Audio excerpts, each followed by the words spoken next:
बिस्मिल्लाहिर्रहमानिर्रहीम। स्टार्ट करेंगे हम अपना लेक्चर। चैप्टर 4 स्टार्ट किया हुआ था हमने।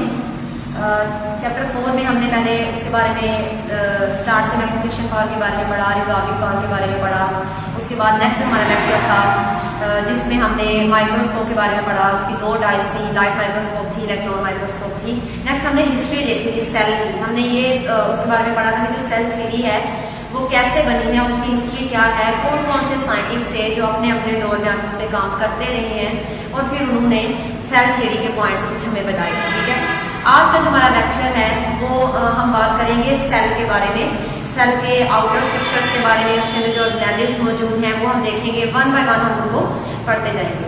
ठीक है, तो सेल के अंदर तो ऑर्गेनेल्स होती हैं कुछ, सबको पता है, लेकिन उन ऑर्गेनेल्स के अलावा कुछ और स्ट्रक्चर्स भी होते हैं जो ऑर्गेनेल्स नहीं कहलाती, बट उनका फंक्शन बहुत इंपॉर्टेंट होता है, जिसमें हमारे पास आ जाते हैं जिस तरह से सेल मेम्ब्रेन है, सेल वॉल है, या साइटोप्लाज्म है, या साइटोस्केलेटन है।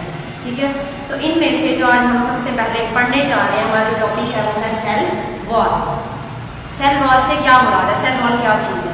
सेल वॉल को जब हम डिफाइन करते हैं, एक तो ये कि सेल वॉल सारे लिविंग ऑर्गेनिज्म में मौजूद नहीं होती। ठीक है, ये चंद एक लिविंग ऑर्गेनिज्म है जिनके अंदर ये मौजूद होती है। इसको अगर हम डिफाइन करें, इसकी डेफिनेशन क्या है जो आपके बुक के अंदर मेंशन है, तो cell wall it is a non living and strong component of cell. एक सेल का जो बेजान हिस्सा है, जो नॉन लिविंग पार्ट है, और ये बहुत स्ट्रॉन्ग कंपोनेंट भी है सेल का। ठीक है, तो उस कंपोनेंट को हम क्या नाम देते हैं? उसको हम सेल वॉल का नाम देते हैं। सेल वॉल ये पाई कहाँ पे जाती है? It is located outside the plasma membrane. Plasma membrane के बाहर की तरफ ये मौजूद होती है। इसको हम प्लाज्मा मेम्ब्रेन भी बोल सकते हैं, इसको हम सेल मेम्ब्रेन भी बोल सकते हैं। इसके आउटर साइड पे जो सेल वॉल है ये मौजूद होती है। ठीक है, नेक्स्ट हमारे पास है इसका फंक्शन आ जाते हैं। इसके फंक्शन अब क्या क्या है सेल वॉल के? बहुत इंपॉर्टेंट फंक्शन है यहाँ पे। जिस तरह से सबको पता है, प्लांट्स की बात करते हैं कि प्लांट्स के सेल में सेल वॉल मौजूद होती है, तो अपनी जगह छोड़ के तो नहीं जा सकते। ठीक है, अगर कोई भी हार्श इन्वायरमेंट है, उन्होंने वहीं पे रह के उसको फेस करना है, तो उसके लिए उनके सेल्स में ये तरह की आप कह सकते हैं अडॉप्टेशन है, ये स्ट्रक्चर है जो उनको प्रोटेक्ट करता है, उनको स्ट्रेंथ प्रोवाइड करता है। तो अगर इसके फंक्शन देखें तो सबसे पहला हमारे पास फंक्शन है, इट प्रोवाइड शेप। ये सेल को, ये प्लांट सेल को एक स्पेसिफिक शेप देता है, उसको शक्ल देता है। नेक्स्ट है प्रोवाइड स्ट्रेंथ। अभी मैंने आपको बताया कि स्ट्रेंथ की क्योंकि जरूरत होगी, कोई भी हार्श इन्वायरमेंट, अगर कोई हार्श कंडीशन आती है माहौल में, तो प्लांट्स को वहीं पर रहकर उसको फेस करना है। तो ये जो सेल वॉल है वो प्लांट के सेल को स्ट्रेंथ भी प्रोवाइड करती है, उनको प्रोटेक्ट करती है, प्रोटेक्शन प्रोवाइड करती है, और लास्ट में आ जाता है सपोर्ट भी देती है, ताकि वो अपनी इरेक्ट पोजीशन में रहें। वो उनकी जो प्लांट्स की जो ब्रांचेज हैं, जो उनकी स्टेम है, वो ट्विस्ट ना कर जाए, वो टूट ना जाए। तो ये सारे के सारे क्या है, इसके फंक्शंस है सेल वॉल के। नेक्स्ट हम बात कर रहे थे, हम इसका स्ट्रक्चर कह सकते हैं, इसकी साख क्या है सेल वॉल की। तो इसके अंदर मजीद हमारे पास अगर हम इसको क्लासीफाई करें तो दो तरह की वॉल्स हैं। एक है प्राइमरी वॉल, ठीक है, प्राइमरी सेल वॉल, और दूसरी है सेकेंडरी सेल वॉल। दोनों को हम इनको अलग अलग डिफाइन कर लेते हैं कि प्राइमरी सेल वॉल क्या है, सेकेंडरी सेल वॉल क्या है। यहाँ पे हमारे पास पहले आ जाती है प्राइमरी वॉल, या हम इसको प्राइमरी सेल वॉल भी बोल सकते हैं। प्राइमरी वॉल क्या है, इसको डिफाइन करें, it is a wall outer layer of the cell wall. Cell wall की जो सबसे बाहर वाली लेयर होगी, जो आउटर लेयर होगी, उसको हम क्या नाम दे देते हैं? जो सबसे पहली वॉल बन रही है उसको हम क्या देते हैं? उसको हम प्राइमरी वॉल का नाम दे देते हैं, या प्राइमरी सेल वॉल कह देते हैं, जो सबसे पहले बनती है। अगर इसकी कंपोजिशन देखें, ये कौन कौन से अज़ा से मिलकर बना है, तो बेसिकली यहाँ पे एक केमिकल है cellulose. Cellulose it is the most common chemical या मोस्ट कॉमन कंपोनेंट हम कह सकते हैं, जो कि इसके अंदर मौजूद होता है। ठीक है, सेलुलोज क्या है? सेलुलोज कार्बोहाइड्रेट फैमिली से बिलोंग करता है, यानी शुगर है, और ये बेसिकली मौजूद होता है प्राइमरी वॉल के अंदर, इससे मिलकर ये बनी होती है। नेक्स्ट दूसरी हमारे पास है वो है सेकेंडरी सेल वॉल या सेकेंडरी वॉल इसको बोलेंगे। ये कहाँ पे मौजूद होती है? प्राइमरी वॉल की इनर साइड पे जो वॉल बनती है, उसके अंदर की तरफ जो दूसरी वॉल बन रही है, वो क्या कहलाती है? वो सेकेंडरी वॉल कहलाती है। यहाँ पे मेंशन है अपनी बुक के अंदर, wall on the inner side of primary wall. ठीक है, ये cell wall on the inner side of primary cell wall. वो सेल वॉल जो कि प्राइमरी सेल वॉल के अंदर की तरफ बन रही है, उसको हम क्या बोलते हैं? क्योंकि ये बाद में बनी है, तो ये सेकेंडरी वॉल कहलाएगी।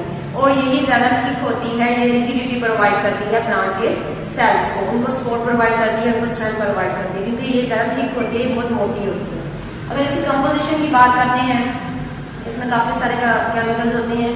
आपकी बुक के अंदर यहाँ पे लिग्निन मेंशन है, उसके अलावा यहाँ पे सेलुलोज भी होता है, इसमें हेमी सेलुलोज भी है, उसके अलावा इसमें पेक्टिन और लिग्निन वगैरह भी होते हैं, ठीक है, मैलिन वगैरह। तो ये सारे केमिकल इसके अंदर मौजूद होते हैं और ये ज्यादा जो स्टैंडरी वाल है ये थिक होती है, मोटी होती है, ये स्ट्रेंथ प्रोवाइड करती है, बेसिकली ये वो चीज है, ठीक है। नेक्स्ट हमारे पास आ जाता है, तो तीसरा यहाँ पे है प्लाज्मोडिस्माटा। नेक्स्ट हमारे पास दी गई है इसके अंदर हेडिंग प्लाज्मोडिस्माटा। प्लाज्मोडिस्माटा से क्या हो रहा है? अगर इसकी हम डेफिनेशन देखें, pores in the cell wall of adjacent cell, जो साथ साथ मौजूद सेल्स हैं सेल वॉल के अंदर, उनके अंदर जो छोटे छोटे सराख हैं, जो पोर्स हैं, उनको हम क्या बोलते हैं? प्लाज्मोडिस्माटा। इसके जरिए से होता क्या है? Through which there cytoplasm is connected. अब आप सबको पता है सेल के अंदर एक लिक्विड लाइक मटेरियल होता है, फ्लूइड सा होता है, जिसको हम साइटोप्लाज्म का नाम देते हैं। तो ये वो पोर्स हैं जो कि सेल वॉल के एडजेसेंट सेल्स के अंदर मौजूद होते हैं, जिसके जरिए से सबका साइटोप्लाज्म आपस में कनेक्ट हो जाता है। तो इन पोर्स को हम प्लाज्मोडिस्माटा का नाम दे देते हैं। लास्ट में बिल्कुल आपकी बुक के एक पैराग्राफ दिया गया, उसमें लिखा है फंजाई के बारे में, और अगर हम बात करते हैं प्रोकैरियोट्स की, उनके बारे में, तो फंजाई की सेल वॉल किससे मिलकर बनी है? फंजाई की सेल वॉल सेलुलोज पे कंसिस्ट नहीं करती, बल्कि एक और केमिकल है यहाँ पे जिसको बोलते हैं काइटन, ठीक है। इसको चाइटन नहीं बोलेंगे, इसको काइटन बोलेंगे। ये काइटन से मिलकर बनी है फंजाई की सेल वॉल। और लास्ट में हमारे पास आ जाते हैं प्रोकैरियोट्स।